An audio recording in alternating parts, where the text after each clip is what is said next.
आज हम scientific method को एक और बुक से समझने की कोशिश करते हैं। साइंटिफिक मेथड साइंटिस्ट का वो मेथड या वो एक पैटर्न होता है जिसकी मदद से साइंटिस्ट क्या करते हैं, किसी भी साइंटिफिक प्रॉब्लम को सॉल्व करने की कोशिश करते हैं। Scientist take steps scientific steps for doing scientific work और research. These steps are called scientific method. कुछ मेथड्स इस्तेमाल करते हैं जिसमें वो क्या करते हैं कि किसी भी साइंटिफिक प्रॉब्लम को सॉल्व करने के लिए रिसर्च को परफॉर्म करने के लिए, तो उस मेथड को या उस स्टेप्स को उस कलेक्टिवली हम क्या कहते हैं, साइंटिफिक मेथड कहते हैं। फॉर बायोलॉजिकल रिसर्च, अगर हम बायोलॉजी की बात करते हैं तो वो बायोलॉजिकल मेथड हो जाएगा। तो इसमें टोटल जो है ना वो 6 जो है इसने नम स्टेप्स बताए हैं। पहला स्टेप क्या है, किसी भी साइंटिफिक प्रॉब्लम या स्लेश बायोलॉजिकल प्रॉब्लम को क्या करना, आइडेंटिफाई या रिकग्नाइज करना। आइडेंटिफाई और रिकग्नाइज करना, पहले इसको पहचानना कि प्रॉब्लम है क्या। उसके बाद ऑब्जर्वेशन करना, ऑब्जर्वेशन के बाद हाइपोथेसिस डेवलप करना, हाइपोथेसिस के बाद डिडक्शन करना, डिडक्शन के बाद एक्सपेरिमेंट परफॉर्म करना, एक्सपेरिमेंट के बाद रिजल्ट हासिल करना।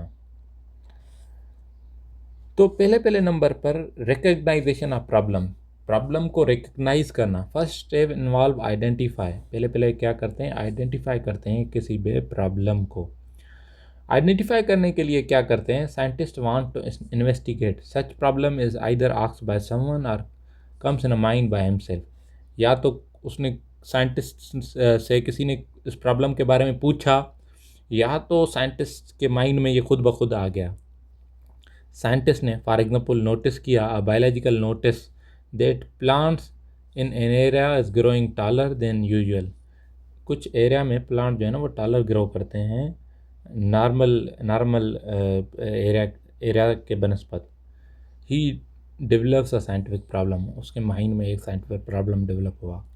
वाट फैक्टर्स, वो क्या फैक्टर्स हैं जो इस प्लांट की रिस्पॉन्सिबिलिटी के लिए, ग्रोथ के लिए वो रिस्पॉन्सिबल हैं। एक प्रॉब्लम उसके माइंड में डेवलप हुआ, उसने रिकग्नाइज किया, तो उसके बारे में ये सेकंड स्टेप पर चला जाएगा। सेकंड स्टेप हमारा पास क्या है, साइंटिफिक मेथड को सॉल्व करने के लिए, साइंटिफिक प्रॉब्लम को सॉल्व करने के लिए हमारा क्या है, ऑब्जर्वेशन। ऑब्जर्वेशन दो किस्म की होती है, एक होती है क्वांटिटेटिव, दूसरी होती है क्वालिटेटिव। क्वांटिटेटिव ऑब्जर्वेशन वो ऑब्जर्वेशंस हैं जिनको हमने नंबर्स में डिनोट कर सकें। किस में डिवर्ट कर सकें, न्यूमेरिकल डेटा है, इसको हम नंबर्स में 1 2 3 4 ऐसे नंबर्स में डिनोट कर सकें। For example number of birds in a tree, इस ट्री में कितने बर्ड्स जो है ना वो रहते हैं, ये क्या होगी, ये क्वांटिटेटिव जो है ना वो ऑब्जर्वेशन होगी। ये इसको हम क्या करते हैं, नंबर्स में रिकॉर्ड करते हैं। क्वालिटेटिव क्या होती है, which can not be मेयर्ड with numbers, number से हम मेयर नहीं करते हैं। ये 5 सेंसेस से मेयर होती है, आपकी आँख से, कान से, ज़बान से, और उसके अलावा आप जो भी उसके बारे में नोट करेंगे। फॉर एग्ज़ाम्पल किसी भी बर्ड का कलर क्या है, बर्ड का शेप क्या है, उसकी हाइट छोटी थी या बड़ी थी, ऐसी चीज़ें जिसमें हम क्वांटिटी को इस्तेमाल करें, नंबर्स को हम इस्तेमाल ना करें किसी भी ऑब्जर्वेशन को रिकॉर्ड करने के लिए। ऑब्जर्वेशन हो गई, ऑब्जर्वेशन के बाद स्टेप आता है हाइपोथेसिस का। हाइपोथेसिस जिसे हम मफरूज़ा कहते हैं, एक टेंटेटिव स्टेटमेंट होती है, एक ऐसी statement, such tentative statement is called hypothesis. On the basis of observation, scientific develop a statement that may be prove answer of scientific problem. Observation के बाद साइंटिस्ट जो है ना वो एक हाइपोथेसिस डेवलप करते हैं। हाइपोथेसिस एक स्टेटमेंट होती है, वो कौन सी स्टेटमेंट होती है, टेंटेटिव। टेंटेटिव का मतलब होता है नॉट फिक्स्ड। क्या, नॉट फिक्स्ड। नॉट फिक्स्ड का मतलब है वो सही भी हो सकती है और गलत भी हो सकती है। जैसे कि आपने गूगल कैलेंडर में देखा होगा, गूगल जब आप रमज़ान वाली ईद या बकरा ईद की देखते हैं गूगल कैलेंडर में तारीख, तो उस तारीख के बाद क्या लिखा होता है, टेंटेटिव। टेंटेटिव का मतलब होता है not fixed, not fixed.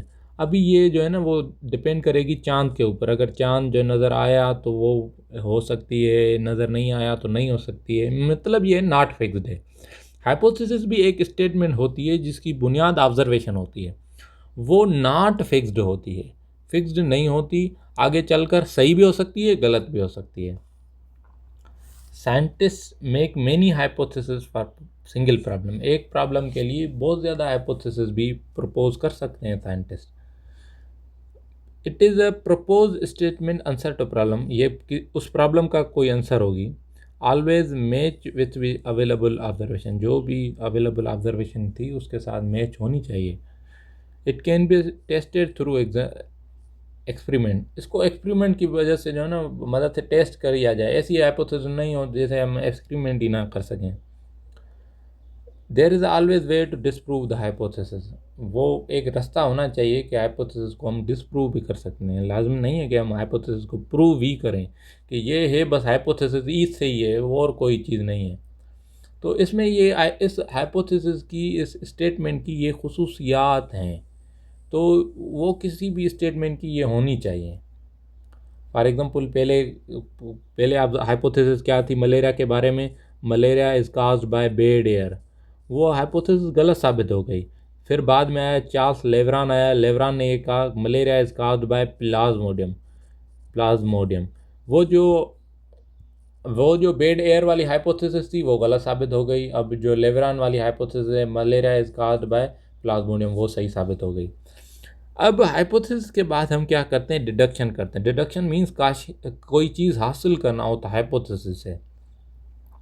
Scientific scientist develop logical results from hypothesis, such logical results of hypothesis और डिडक्शन मीन्स कोई चीज़ हाइपोथेसिस से हम आखज़ कर लें। इफ़ मैं कह रहा हूँ कि मलेरिया प्लाज्मोडियम की वजह से काज हो रही है, तो उसकी डिडक्शन ये होगी कि जो भी मलेरियल पेशेंट है उन सारों की ब्लड में प्लाज्मोडियम होना क्या है, लाजम है। अगर मैं कह रहा हूँ कि मलेरिया बेड एयर ख़राब हवा की वजह से काज हो रही है, तो इसकी डिडक्शन ये है कि जो भी ख़राब हवा में जाएगा उसको मलेरिया हो जाएगी। डिडक्शन का मतलब ये है कि हम हाइपोथेसिस से क्या चीज़ हासिल कर रहे हैं, हाइपोथेसिस से क्या चीज़ हासिल कर रहे हैं। डिडक्शन फॉर एग्जांपल हाइपोथेसिस है leaf discoloration and stunt growth in a plant are caused by deficiency of iron in the soil.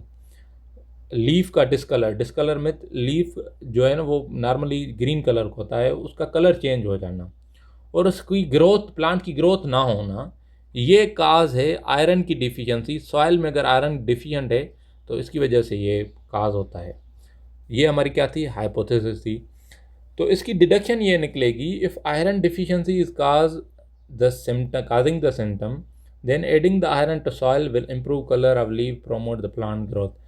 अगर इसकी डिडक्शन मैंने ये निकाली है कि अगर आयरन की वजह से ये प्लांट का कलर चेंज हो जाता है और उसके ग्रोथ में रिस्ट्रिक्ट हो जाती है, अगर मैं आयरन ही उस सॉइल में ऐड कर दूं तो ना तो प्लांट में कलर चेंज हो जाएगा और ना तो उसकी ग्रोथ रिस्ट्रिक्ट हो जाएगी। ये मैं डिडक्शन निकाल कर सकता हूँ।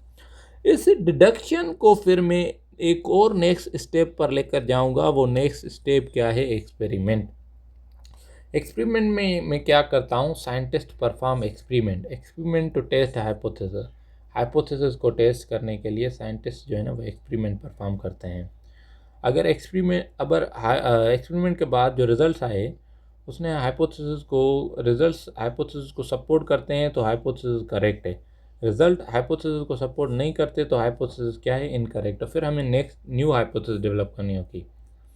हाइपोथेसिस जो है वो रिजेक्टेड भी हो सकती है और प्रूव भी हो सकती है। और इसको परफॉर्म करने के लिए हम जो है ना वो दो किस्म के जो है ना वो ग्रुप्स के ऊपर रिजल्ट्स जो है एक्सपेरिमेंट परफॉर्म करते हैं। एक होता है एक्सपेरिमेंटल ग्रुप, दूसरा है कंट्रोल ग्रुप। जैसे कि मैंने आपको बताया कि चार्ल्स लेवरान ने ये बताया, फ्रेंच आर्मी का है लेवरान, एक फिजिशियन था जिसने ये बताया कि malaria is caused by Plasmodium. अगर मलेरिया प्लाज्मोडियम की वजह से काज हो रही है तो उन्होंने एक्सपेरिमेंट परफॉर्म किया क्या कि 100 मलेरियल पेशेंट्स हॉस्पिटल में गया और उसकी ब्लड निकाली तो सारे के सारे मलेरियल पेशेंट्स जो थे उसकी ब्लड में क्या थी, प्लाज्मोडियम मीन्स वो जो जरासीम था वो मौजूद था। और ये जो प्रैक्टिकल है, ये जो एक्सपेरिमेंट है, और हम कंट्रोल ग्रुप में ही परफॉर्म करेंगे। कंट्रोल ग्रुप क्या है कि 100 हेल्दी पर्सन, 100 हेल्दी हेल्दी मतलब ये है कि वो जो ठीक ठाक बंदे हैं, जिनको मलेरिया नहीं थी, फीवर नहीं था, बुखार नहीं था, उनकी ब्लड, जब उनकी ब्लड निकाली तो उनकी ब्लड में, लाजम है ठीक ठाक बंदों के ब्लड में मलेरिया नहीं होने चाहिए, तो उनकी ब्लड में मलेरिया नहीं थी, और जो एक्सपेरिमेंटल ग्रुप है उनकी ब्लड में मलेरिया थी। तो कंट्रोल ग्रुप और एक्सपेरिमेंटल ग्रुप का मतलब ये है कि एक्सपेरिमेंट मीन्स एक्चुअली जिसके बारे में हाइपोथेसिस है उसमें वो एक्सपेरिमेंट परफॉर्म करेंगे। कंट्रोल ग्रुप जिसको जो कि ठीक ठाक है, जो कि एक्सपेरिमेंटल ग्रुप नहीं है, तो उसको सिर्फ चेक करने के लिए हाइपोथेसिस हम डेटा को क्या करते हैं, रिकॉर्ड करते हैं। उसके बाद हम रिजल्ट्स को जो है ना वो कलेक्ट करते हैं। जब रिजल्ट्स हमारे पास आ जाती हैं तो वो हमें बताती हैं कि ये हाइपोथेसिस ठीक है या नहीं है। जब बेड एयर वाली हाइपोथेसिस पर जो है ना वो एक्सपेरिमेंट परफॉर्म किया गया था, तो उसकी रिजल्ट्स ने ना जो ये जो हाइपोथेसिस थी वो गलत साबित कर दी थी, मलेरिया वाली। मगर जो प्लाज्मोडियम लेवलान वाली हाइपोथेसिस थी, प्लाज्मोडियम, वो उसमें जो है ना वो सही साबित हुई। वो हाइपोथेसिस एक्सपेरिमेंट के बाद जो रिजल्ट्स आए, रिजल्ट्स ने उसको क्या किया, प्रूव कर दिया। अगर रिजल्ट्स आ जाते हैं, रिजल्ट हाइपोथेसिस को प्रूव करते हैं, प्रूव्ड हाइपोथेसिस को हम नेक्स्ट लेवल पर ले जाते हैं। वो नेक्स्ट लेवल क्या होती है, थ्योरी की लेवल होती है। थ्योरी, और थ्योरी के बाद क्या होती है, लॉ होती है। अगर कोई भी चीज़, कोई भी हाइपोथेसिस मल्टीपल साइंटिस्ट ने प्रूव की है, तो प्रूफ करने के बाद हम उसको हम क्या करते हैं, नेक्स्ट लेवल पर ले जाते हैं। वो नेक्स्ट लेवल क्या होती है, वो नेक्स्ट लेवल होती है हमारी थ्योरी की लेवल होती है। Scientist keep testing theories. अब हाइपोथेसिस सही साबित हो गई, उसको हाइपोथेसिस अब बिकम क्या हो जाएगी, थ्योरी हो जाएगी। Theory is supported by extensive evidence. वो रिपोर्ट साइंटिस्ट करेंगे, रिसर्च करेंगे, उसको एविडेंस मिल जाएगा। जैसे कि थ्योरी ऑफ इवोल्यूशन है, वो एक्सप्लेन करती है कि ह्यूमंस या बहुत सारे ऑर्गेनिज्म कैसे चेंज होते हैं। थ्योरी ऑफ बिग बैंग है, वो बहुत ज़्यादा थ्योरीज हैं हमारी बायोलॉजी में। अगर थ्योरीज भी continuously, scientist keep testing theories by doing experiment. अब पूरी दुनिया के साइंटिस्ट इसके ऊपर एक्सपेरिमेंट परफॉर्म करेंगे। जब कोई भी साइंटिस्ट ये प्रूव नहीं कर पाएगा कि ये थ्योरी गलत है, थ्योरी अगेन और अगेन सच साबित हो रही है एक्सपेरिमेंट की मदद से, तो हम इस थ्योरी को एक और स्टेप जो है ना वो आगे ले जाएंगे। वो स्टेप क्या है, लॉ और प्रिंसिपल का। जैसे कि हार्डी-वेनबर्ग इक्विलिब्रियम है हमारी में, और इसके बाद लॉ ऑफ थर्मोडाइनामिक्स है, लॉ ऑफ मोशन है, लॉ जो न्यूटन्स के लॉ ऑफ ग्रेविटेशन है। ये ऐसी फिनोमेनाज हैं जिसको पूरी की पूरी कायनात के, कायनात नहीं, पूरी की पूरी दुनिया के जो साइंटिस्ट हैं उसको प्रूव किया है। कोई भी नहीं कह रहा कि ये गलत है। हमारी बायोलॉजी में मैंने कहा था हार्डी-वेनबर्ग इक्विलिब्रियम लॉ है, मेंडल का लॉ है। तो ये पूरा का पूरा बायोलॉजिकल प्रॉब्लम होता क्या है, उसको सॉल्व करने का बायोलॉजिकल मेथड क्या है, पहले आइडेंटिफिकेशन ऑफ बायोलॉजिकल प्रॉब्लम, उसके बाद ऑब्जर्वेशन है, क्वांटिटेटिव और क्वालिटेटिव। ऑब्जर्वेशन के बाद हाइपोथेसिस है। हाइपोथेसिस क्या होती है, टेंटेटिव स्टेटमेंट होती है, जो कि रॉन्ग भी हो सकती है, राइट भी हो सकती है। टेंटेटिव स्टेटमेंट के बाद डिडक्शन होती है। हाइपोथेसिस का कोई चीज़ हम जो है ना वो हासिल करेंगे, हासिल करने के बाद उसके ऊपर एक्सपेरिमेंट परफॉर्म करेंगे। एक्सपेरिमेंट दो ग्रुप्स के ऊपर होता है। कंट्रोल मीन्स ठीक ठाक ग्रुप, एक्सपेरिमेंट जो एक्चुअल एक्सपेरिमेंट जिसके ऊपर परफॉर्म होता है, जिसके बारे में हाइपोथेसिस होती है, जिसके बारे में डिडक्शन होती है। एक्सपेरिमेंट के बाद रिजल्ट आएगी। रिजल्ट ने अगर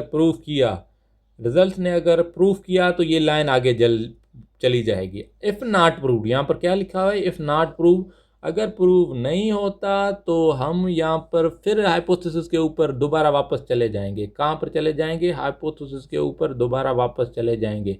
अगर रिजल्ट्स प्रूव नहीं करती हाइपोथेसिस को, तो हम दोबारा दूसरी हाइपोथेसिस डेवलप करेंगे। जैसे कि बेड एयर वाली हाइपोथेसिस थी, वो रिजल्ट्स ने प्रूव नहीं की, तो हमने न्यू हाइपोथेसिस डेवलप की। अगर हाइपोथेसिस प्रूव होती है तो उसकी रिपोर्टिंग होगी, उसकी फर्दर टेस्टिंग होगी। टेस्टिंग के बाद जो है ना वो थ्योरी डेवलप होगी। थ्योरी को अगर हम फर्दर टेस्ट करेंगे तो वो लास्ट लेवल पर चली जाएगी। वो क्या थी, प्रिंसिपल। तो ये था complete scientific method, biological method, जो हमने डिटेल में स्टडी किया है। काइंडली चैनल को सब्सक्राइब करना ना भूलिए।